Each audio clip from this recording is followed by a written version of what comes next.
میں مدینے چلا، میں مدینے چلا۔ اللہ رب العزت نے قرآن کریم کے اندر ارشاد فرمایا فَوَيْلٌ لِّلْمُصَلِّينَ الَّذِينَ هُمْ عَنْ صَلَاتِهِمْ سَاهُونَ، ان نمازیوں کے لیے خرابی ہے جو اپنی نماز میں سستی کرتے ہیں۔ میدان محشر میں اس شخص کو پکڑا جائے گا، اس نمازی کو پکڑا جائے گا جو نمازی اپنی نماز میں سستی کرتا تھا۔ اس کی قبر میں آگ کے شعلے بھڑکائے جائیں گے۔ جو نمازی نماز میں سستی کرتا تھا اس کی قبر میں آگ بھڑکائی جائے گی، اس کی قبر میں آگ کے شعلے بھڑکائے جائیں گے۔ جو شخص اپنی نماز میں سستی کرتا تھا۔ حضرات، غور کرنے کا مقام ہے، آج ہم دنیا کے اندر موجود ہیں، ہمیں کوئی پریشانی ہو جاتی ہے، ہمیں کوئی تکلیف ہو جاتی ہے، ہمارا کوئی مصیبت سامنا کرتی ہے، ہم کسی پریشانی میں مبتلا ہو جاتے ہیں تو ہمارے دوست ہمیں سہارا دے دیتے ہیں، ہمارے رشتہ دار ہمیں سہارا دے دیتے ہیں کہ چلو اس کی مدد کر دو، یہ پریشان ہے۔ تمہارے احباب، تمہارے ملنے والے، تمہارے چاہنے والے، تمہارے گھر والے، تمہارے بھائی بہن تمہیں سہارا دے دیتے ہیں جب زندگی میں تمہیں کوئی پریشانی آتی ہے دنیا کے اندر۔ لیکن یاد کرو قبر کی منزل کو کہ وہاں پر نہ کوئی رشتہ دار موجود ہوگا، نہ کوئی بھائی بہن موجود ہوگا، نہ ملنے والا کوئی موجود ہوگا۔ ایسے عالم میں اگر ہماری قبر میں آگ کے شعلے بھڑکائے جا رہے ہوں گے تو ہم کس سے مدد طلب کریں گے؟ کون ہمیں بچانے کے لیے آئے گا؟ آج دنیا میں ہم موجود ہیں، زیادہ دیر تک، چاہے سردی کا موسم ہو یا گرمی کا موسم ہو، ہم زیادہ دیر تک آگ کے سامنے کھڑے نہیں ہو سکتے۔ ہمیں آگ برداشت نہیں ہوتی ہے، اگرچہ سردی کا ہی موسم کیوں نہ ہو، لیکن قبر میں کیسے ہم برداشت کریں گے؟ ایک بات اور میں آپ کو بتا دوں، یہ دنیا کی آگ اور ہے اور جہنم کی آگ اور ہے، تو ہم کس سے مدد طلب کریں گے؟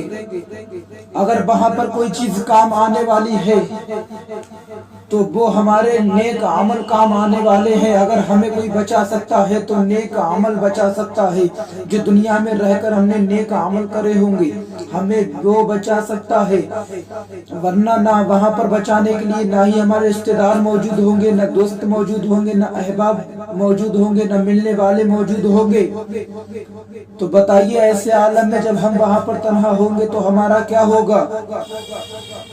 تو اللہ رب العزت نے قرآن کریم کے اندر ارشاد فرمایا کہ ان نمازیوں کے لیے خرابی ہے جو اپنی نماز میں سستی کرتے ہیں۔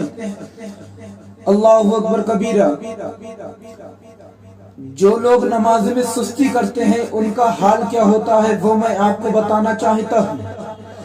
ایک بزرگ کے بارے میں منقول ہے کہ ان کی بہن انتقال کر گئی، ان کی بہن کا انتقال ہوا، انتقال کے بعد لوگوں نے ان کی بہن کو غسل دیا، غسل دینے کے بعد کفن دیا گیا، کفن دینے کے بعد انہیں قبرستان دفنانے کے لیے لے جایا گیا۔ بزرگ بیان کرتے ہیں کہ جب دفن کے وقت میں اس کے قریب پہنچا تب میرے جیب سے میرے مال کی تھیلی نکل کر اس کی قبر میں گر گئی،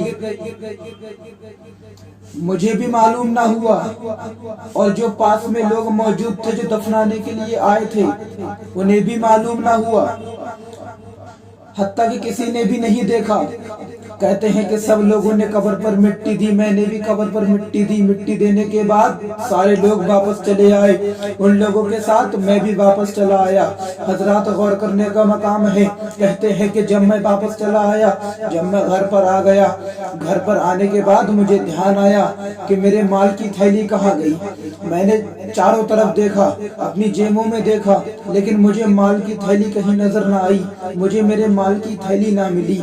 कहते हैं मैंने जब अपने जहन को दौड़ाया, कहते हैं जब मैंने अपने ध्यान लगा करके सोचा कि आखिरकार मेरे माल की थैली गई कहाँ। हजरात गौर करने का मकाम है, बहुत अहम बात बताने जा रहा हूँ। कहते हैं कि मैंने जब अपने जहन को दौड़ाया तो मुझे ध्यान आया कि लगता है मेरे माल की थैली उस कब्र में गिर गई है। कहते हैं कि मैं अपने घर से जब सारे लोग वापस आ गए, मैं अपने घर से वापस कब्रिस्तान गया। वापस कब्रिस्तान जाने के लिए मैं कब्र के पास गया।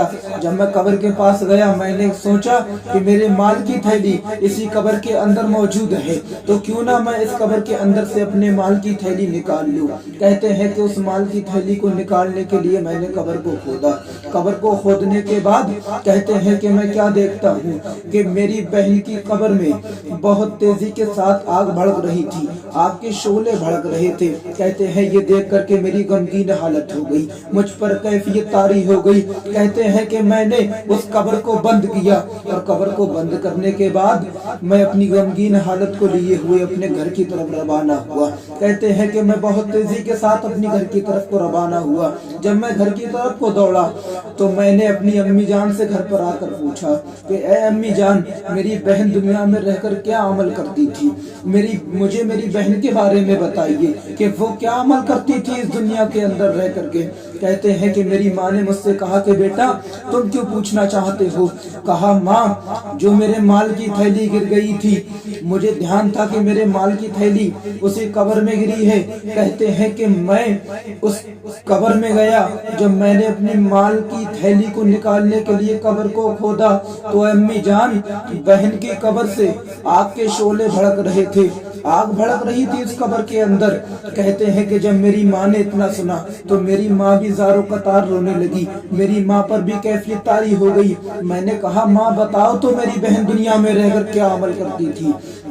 तो मेरी माँ ने रोकर कहा कि बेटा, तुम्हारी बहन दुनिया में रहकर जब नमाज का वक्त होता था, तुम्हारी बहन दुनिया में रहकर नमाज को अदा करती थी, लेकिन नमाज में सुस्ती करती थी, नमाज पढ़ती थी लेकिन नमाज में सुस्ती करती थी, और इसी वजह से अल्लाह रब्बुल इज्जत ने उसकी कब्र में आग को भड़काया, आग के शोले भड़काए।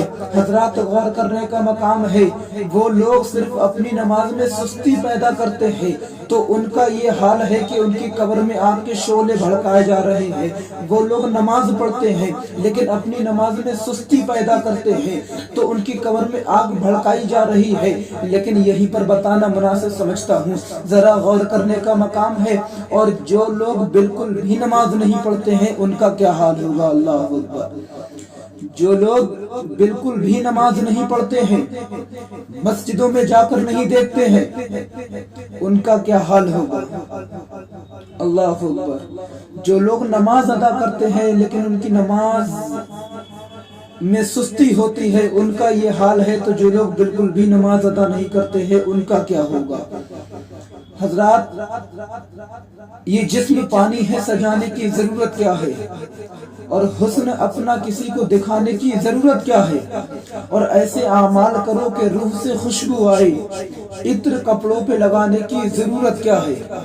तो बताना ये मुनासिब है कि मेरे प्यारे इस दुनिया में रहकर वो काम कर जाओ कि तुम चले जाओ, तुम्हारे जाने के बाद लोग तुम्हारी तारीफ करें।